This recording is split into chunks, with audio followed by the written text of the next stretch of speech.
bw'atuuka wano talemwa kwegomba bintu bino ebyateekebwawo abantu ba Bunyoro abaasooka nga buli kimu ekiriwo kirina omugaso gwakyo mu by'obuwangwa.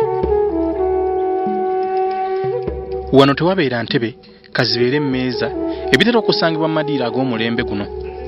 Amaliba g'empologoma n'engo ge gaaliriddwa okwetooloola ekifo kino kyonna, ekiraga nti ekifo ky'olimu tekizannyirwamu.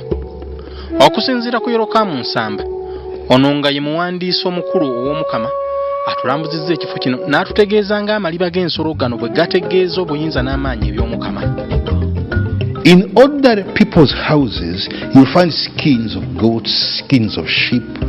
Mu maka g'abantu ba bulijjo osangamu amaliba g'embuzi, endiga, ente, naye ng'omukisa gw'okutuula ku ddiba ly'envu oba empologoma ogusanga wano. And on a leopard, you only get it here. Bw'omagamaga amaaso gakuba ku ssanga nga batutegeezezza nga bw'oliraga obugagga bwa Bunyoro. Kino nga kye kyali ekyamaguzi ekyavanga mu Bunyoro ebiseera ebyo. Omukama wa Bunyoro tabeera mwavu kubanga eby'obugagga weebiri, era bw'abeera atikkirwa bamuwa ebintu bingi ng'ebisinga byali byadda.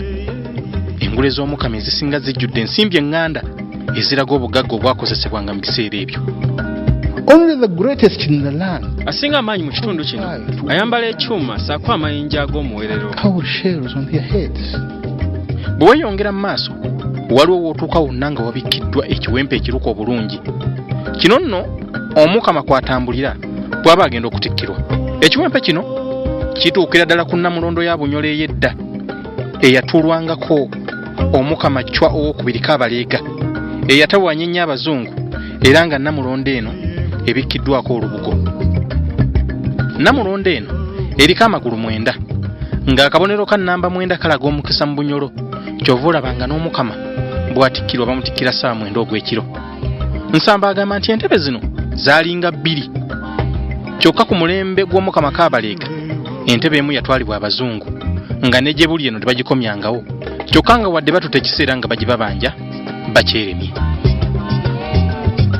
Actually, we're still asking the British. Tuusa ne leero tulinda abafuzi b'amatwale okuzza Nnamulondo yaffe.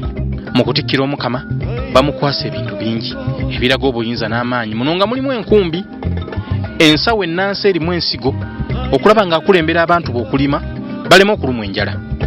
Ebirala bye bamuwa mulimu eŋŋoma ez'enjawulo eziraga ebika bya Bunyoro, amafumu ag'ebikomo ne ffeeza n'ebintu ebirala njolo.